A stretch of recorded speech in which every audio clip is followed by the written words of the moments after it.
Good morning, ladies and gentlemen, and thanks to the organization for the invitation to speak. It's a real pleasure for me to be here with you today among such esteemed fellow speakers. My name is Michel van Bellinghen. I'm the chairman of the Belgian regulator for electronic communications, and I'm also this year BEREC Chair 2021, the body of European regulators for electronic communication. And in mid-2020, BEREC published its strategy for the coming 5 years, in which we considered the impact of rapidly changing markets, network technologies, and expected policy developments in this period, as well as the increasing cross-border nature of digital services.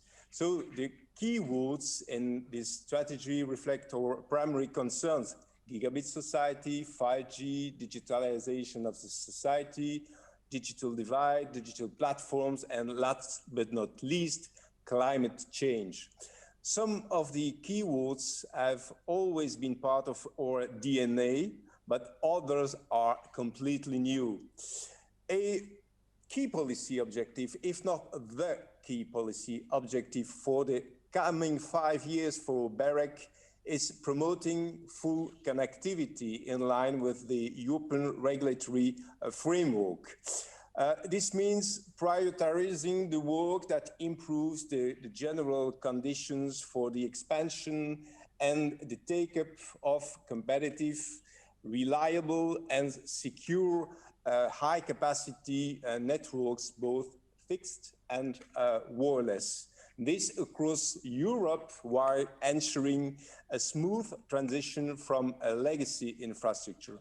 And in that regard, we emphasize that BEREC is not only focusing on issues related to 5G rollout, such as coverage indicators or EMF, but also on less visible parts of aspects such as backhaul or copper switch off. So the work we do, of course, in the backdrop of the European policy is set by the European Commission, and the Commission is very clear about what we need to do in order to recover our society post-pandemic.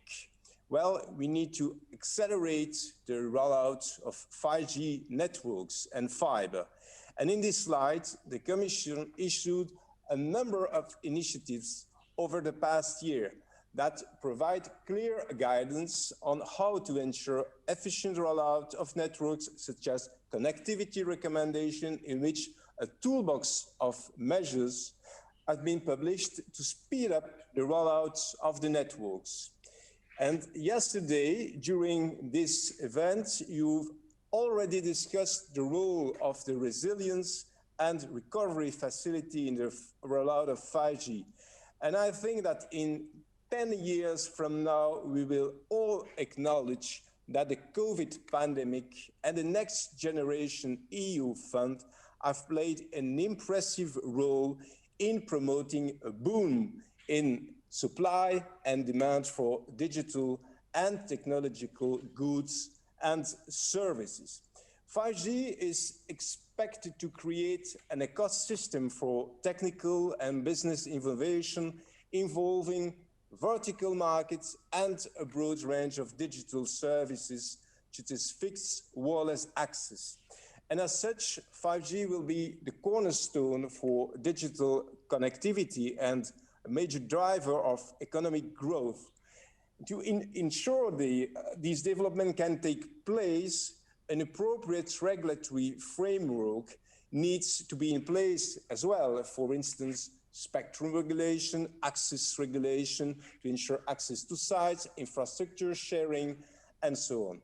So now taking a look at the direction of telecom networks and investments, as usual, all stakeholders look at the regulators to take future-proof decisions. At the moment when we don't dispose of all elements to take such decisions, but the direction of the travel is clear. we should seize this historic opportunity to come together to use new regulatory approaches to improve the access to and the use of digital technologies for all its citizens. Now, perhaps more than ever, this is key for making sure that our society recovers from pandemic. In the past, regulators were mainly concerned about fostering innovation through the ladder of investment, whereas now policymakers have a broader consensus on societal needs which require additional elements related to industrial policy, the digital divide, or green transition to be considered as well. So in the backdrop of the pandemic, this additional societal layer has even increased more. This will, of course, also impact the way we, as regulator, will look at the markets in the coming years. Over the past years, BEREC has identified many aspects of regulation that are involved in the 5G ecosystem. This work has resulted in several reports ranging from infrastructure sharing to the role of regulation in enabling the 5G ecosystem. And last year, BEREC published a report that contains an overview of regulatory issues that we anticipate is related to 5G services, called the 5G Radar. The BEREC 5G Radar and accompanying guides seek to help national regulatory authorities to anticipate the issues involved, support the pace of innovation to be optimized, and ensure that proper steps are taken on time by taking into account developments in the markets. Analyzing this roadmap, BEREC came to the conclusion that many fine-grained aspects need to be considered, such as network and application security, emissions norms, coverage indicators, and international roaming, for instance. And it is important to obtain a better understanding of aspects that form hurdles to the rollout of 5G, such as concerns related to emission of electromagnetic fields. Learning from the health community and radiation authorities and cooperating with them would facilitate the way we can best promote science-based EMF exposure limits together. We are planning a workshop on this issue in the autumn. To promote full connectivity, we should also ensure the social needs of the population, meaning a full coverage.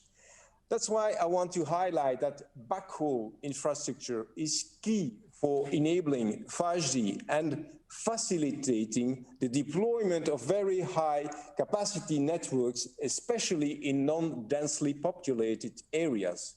Common to all new wireless connectivity technologies, whether 5G, Wi-Fi, or something else, is dependence on the availability of fiber backhaul, ensuring that the right conditions apply for investing in fiber networks and that there is a sustainable competition in the market is crucial. Thus, wholesale access to fiber backhaul connectivity of cell sites need to be ensured and regulated if necessary to prevent potential problems in terms of lack of coverage or refusal of access to bottlenecks facilities. Getting access to essential passive infrastructure such as ducts, pole, or dark fiber may also become increasingly relevant. So BEREC is currently preparing a snapshot on how backhaul is addressed in market analysis by national regulatory authorities. We also plan to provide guidance on how to apply any relevant provision regarding backhaul in light of the update recommendation on relevant markets and the electronic communications code in relation to the markets analysis process. We will organize a public consultation of our finding in October this year. And with that, ladies and gentlemen, I come to the end of my intervention. I thank you very much for your attention, and I wish you a fruitful continuation of today's conference.